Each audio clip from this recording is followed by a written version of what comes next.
আজ বাড়িতে বানিয়েছিলাম পটলের ভর্তা, আলুর ভর্তা, অনেক কিছুরই ভর্তা খেয়েছি আমরা, কিন্তু এই পটলের ভর্তাটা তোমরা বাড়িতে একবার হলেও এভাবে রান্না করে খেও, খুব ভালো লাগবে। গরম গরম ভাতের সঙ্গে তো দারুণ লাগবে। তো হ্যালো এভরিওয়ান, অনুপমার কিচেনে সবাইকে ওয়েলকাম জানাই। আমার চ্যানেলের ভিডিও ভালো লেগে থাকলে লাইক, কমেন্ট আর শেয়ার করে দিও, আর নতুন হয়ে থাকলে চ্যানেলটিকে অবশ্যই সাবস্ক্রাইব করে পাশে থেকো।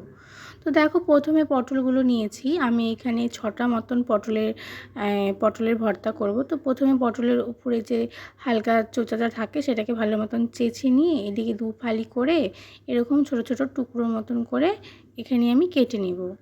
দেখো আমার টুকরো করে কাটা হয়ে গেছে। এবার আমি এগুলোকে ভালো মতন করে জল দিয়ে 3-4 বার করে ধুয়ে নিয়েছি। এবারে একটা সসপ্যানের মধ্যে আমি এখানে পটলগুলোকে সেদ্ধ করতে বসাবো। দেখো, আমি জলের পরিমাণটা খুব বেশি দিচ্ছি না, একদম অল্প দিচ্ছি। এই জলটা কিন্তু একদম শুকিয়ে আসলে পটলটা সিদ্ধ হয়ে যাবে। ওই জল শুদ্ধ কিন্তু আমি পটলটাকে পেস্ট করব। দেখো, জলটা অনেকটাই আছে, সিদ্ধ করেছি। আরও একটু কিছুক্ষণ সিদ্ধ করার পরে জলটা যখন শুকিয়ে যাবে তখন দেখো জলটা শুকিয়ে গেছে, একটু একটু জল আছে, তখনই বুঝে যাবো পটলটা ভালো মতন সেদ্ধ হয়ে গেছে। এবার এই পটলগুলোকে মিক্সিতে আমি ভালো মতন করে পেস্ট করে নেব। মিক্সিতে 2 বার ঘোরালেই এই পেস্টটা হয়ে যাবে। পেস্টটা আমার হয়ে গেছে। এবার ভর্তাটা বানিয়ে নেব। প্রথমে একটা কড়াইয়ের মধ্যে আমি সাদা তেল দিয়েছি, তার মধ্যে দিয়েছি কালো জিরা আর দিয়েছি 3টা শুকনো লঙ্কা।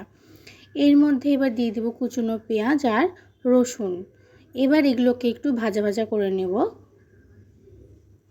একটু যখন লাল লাল হয়ে আসবে তখনই এই পটলের ভর্তার যে পেস্টটা করেছি সেই পেস্টটা আমি দিয়ে দেবো এর মধ্যে।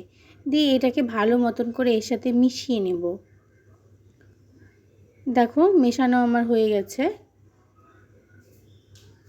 এর মধ্যে এবার দিলাম পরিমাণ মতন লবণ, হলুদ আর দেব মিষ্টি। মিষ্টিটা খুব বেশি না, অল্প দিতে হবে। এবার এটাকে ভালো মতন করে শুকিয়ে নিব। কষিয়ে কষিয়ে যখন একদম শুকিয়ে আসবে, দেখো আমার শুকানো অনেকটা হয়ে গেছে। এবার আমার রেডি হয়ে গেছে পটলের ভর্তা। আমি একটা প্লেটে উঠিয়ে নিয়েছি, সার্ভ করে দিয়েছি। দেখো, দেখতে বেশ সুন্দর এসেছে। এই পটলের ভর্তাটা তোমরা বাড়িতে অবশ্যই ট্রাই করবে।